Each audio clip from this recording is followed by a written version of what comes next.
क्या आप जानते हैं कि माँ गंगा के पवित्र जल में एक बार भी स्नान करने से न केवल इस जन्म के बल्कि पूर्व जन्मों के पाप भी धुल जाते हैं। लेकिन माँ गंगा का जन्म कैसे हुआ और कैसे वह धरती पर प्रकट हुई? उनके माता पिता कौन थे? क्या माँ गंगा देवी पार्वती की बहन है? गंगा मैया के और भी कई नाम क्यों हैं? हिंदू धर्म में गंगा नदी को देवी के रूप में क्यों पूजा जाता है? आज हम आपको इस वीडियो में वह कथा सुनाने जा रहे हैं जिसके बारे में भारतीय वेद और पुराणों में विस्तार से बताया गया है, पर आपने शायद ही कभी सुनी होगी, तो अंत तक जरूर देखें। इस कथा की शुरुआत होती है दैत्यों के राजा बलि से, जो विष्णु भक्त प्रहलाद जी के पौत्र थे।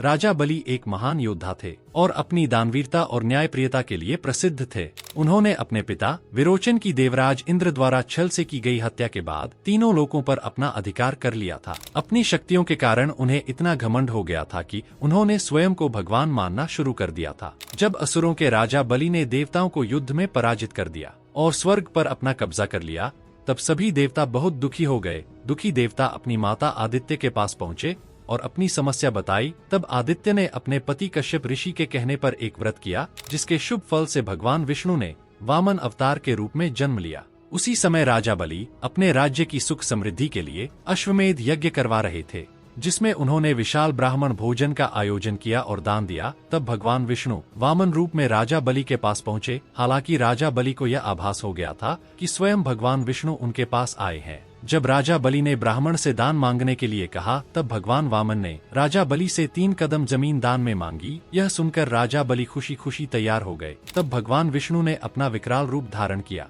उनका पैर इतना विशाल हो गया कि पूरी पृथ्वी को एक पैर से नाप लिया और दूसरे पैर से पूरे आकाश को। इसके बाद वामन भगवान ने पूछा कि अपना तीसरा पैर कहाँ रखें। तब राजा बलि ने कहा, मेरे पास देने के लिए और कुछ नहीं है, और अपना शीश झुकाकर कहा कि उसके रीढ़ पर रख दें। तब वामन भगवान ने ऐसा ही किया और इस प्रकार राजा बलि पाताल लोक में समा गए। अब प्रश्न आता है कि इस कथा का गंगा नदी से क्या संबंध है? दरअसल जब भगवान विष्णु ने अपना दूसरा पैर आकाश की ओर उठाया था, तब ब्रह्मा जी ने उनके पैर धोए थे और उस जल को कमंडल में भर लिया था। जल के तेज से ब्रह्मा जी के कमंडल में मां गंगा का जन्म हुआ था। कुछ समय बाद ब्रह्मा जी ने उन्हें पर्वतराज हिमालय और उनकी पत्नी मैना को पुत्री के रूप में सौंप दिया था। इस तरह गंगा देवी पार्वती की बहन हुई। एक कथा यह भी प्रचलित है कि जब भगवान वामन ने अपना एक पैर आकाश की ओर उठाया था, तब उनकी चोट से आकाश में छेद हो गया था। इसी से 3 धाराएं फूट पड़ी थी। एक धारा पृथ्वी पर गिरी, दूसरी स्वर्ग में और तीसरी पाताल लोक में चली गई। इसीलिए माँ गंगा को त्रिपत के नाम से भी जाना जाता है। गंगा नदी के धरती पर आगमन की एक कथा यह भी प्रचलित है कि प्राचीन काल में सगर नाम के एक राजा हुआ करते थे। वह काफी ताकतवर और तेजस्वी थे। उनकी 2 रानियां थी। एक रानी ने एक पुत्र को जन्म दिया था, वहीं दूसरी रानी ने 6 हज पुत्रों को जन्म दिया था। सगर ने अपने साम्राज्य के विस्तार के लिए अश्वमेध यज्ञ का आयोजन किया और यज्ञ के दौरान घोड़ा छोड़ दिया। जब इस यज्ञ का देवराज इंद्र को चला, तो वह चिंता में आ गए। उन्हें यह चिंता थी कि अगर अश्वमेध का घोड़ा स्वर्ग से गुजर जाता है, तो राजा सगर स्वर्ग लोक पर भी अपना साम्राज्य स्थापित कर लेंगे। पौराणिक काल में अश्वमेध यज्ञ के दौरान छोड़ा गया घोड़ा जिस राज्य से गुजरता था, वह राज्य उस राजा का हो जाता था। इसलिए स्वर्ग लोक गमवाने के भय के कारण इंद्र ने अपना वेश बदलकर राजा सगर के घोड़े को चुपचाप कपिल मुनि के आश्रम में बांध दिया। जब सगर को इसकी खबर लगी, तो उन्होंने अपने 6 हज पुत्रों को अश्वमेध घोड़े को ढूंढ कर लाने का आदेश दिया। सगर के 6 हज पुत्र जब आश्रम पहुँचे, तब कपिल मुनि ध्यान में लीन थे। जब सभी पुत्रों ने आश्रम पर हमला कर दिया, तब कपिल मुनि का ध्यान भंग हो गया। वे क्रोधित हो गए। क्रोध से उनकी आंखें पूरी तरह लाल हो गई। जैसे ही कपिल मुनि ने अपनी आंखें खोली और उनमें से तेज अग्नि निकली, जिसमें जलकर सगर के 60 हज पुत्र भस्म हो गए। बहुत समय तक 6 हज पुत्रों की खबर नहीं मिली, तो राजा सगर ने अपने पौत्र अंशुमान को उन्हें ढूंढने के लिए भेजा। अंशुमान उन्हें खोजते खोजते कपिल मुनि के आश्रम के पास पहुंच गया। वहां जो मंजर था, उसे देखकर अंशुमान दंग रह गया।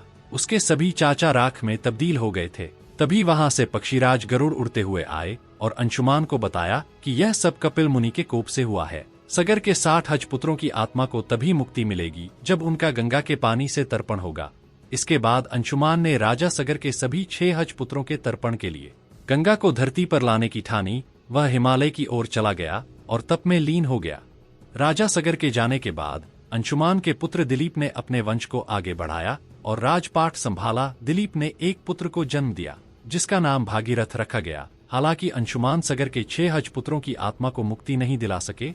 भागीरथ के बड़े होने पर राजा दिलीप भी राजपाट छोड़कर गंगा को धरती पर लाने के लिए तपस्या करने हिमालय की ओर चले गए। फिर भागीरथ राजकार्य में लग गए। दिलीप की तपस्या भी सफल नहीं हुई और वह भी अपने पूर्वजों को मुक्ति नहीं दिला पाए। इसके बाद राजा भागीरथ ने प्रण लिया कि वह गंगा को धरती पर लाकर ही रहेंगे। वह हिमालय में पहुंच गए और गंगा को धरती पर लाने के लिए कठोर तपस्या की। उनकी तपस्या से गंगा देवी प्रसन्न हो गई और उन्होंने धरती पर अवतार होने की हामी भर दी। हालांकि गंगा का वेग बहुत तेज था, सिर्फ भगवान शिव ही थे जो उसे संभाल सकते थे। इसके बाद राजा भागीरथ ने भगवान शिव को प्रसन्न करने के लिए 1 वर्ष तक अंगूठे पर खड़े होकर तपस्या की। इस दौरान उन्होंने कुछ भी ग्रहण नहीं किया। शिवजी भागीरथ से प्रसन्न हुए और गंगा को धरती पर लाने में उनकी मदद करने के लिए राजी हो गए। तब ब्रह्मा जी ने अपने कमंडल से गंगा की धारा छोड़ी और शिव ने अपनी जटाओं में उसे समेट लिया। कुछ दिन बाद शिव ने अपनी एक जटा खोली और फिर गंगा का धरती पर अवतरण हुआ। जिस दिन गंगा की पहली धारा धरती पर आई वह ज्येष्ठ शुक्ल दशमी का दिन था। इसीलिए इस दिन को गंगा दशहरा के रूप में मनाया जाता है। गंगा के धरती पर आने के बाद राजा भागीरथ ने हिमालय से उसका रास्ता बनाया और उसके पानी को मैदानी इलाकों में लेकर आए। फिर अपने पूर्वजों का गंगा नदी के पवित्र जल से तर्पण किया और उन्हें मुक्ति दिलाई। तो दोस्तों, यह थी माँ गंगा के जन्म और धरती पर आने की अलग अलग पौराणिक कथाएं। आपने कौन सी कथा सुनी थी हमें कमेंट्स में जरूर बताएं। अगर आपको इस वीडियो में कुछ नया जानने को मिला हो तो लाइक और शेयर जरूर करें। हमारे चैनल को सब्सक्राइब करें और बेल आइकन को दबाएं ताकि आप हमारे आने वाले नए वीडियो मिस ना करें। बोलो माँ गंगा की जय।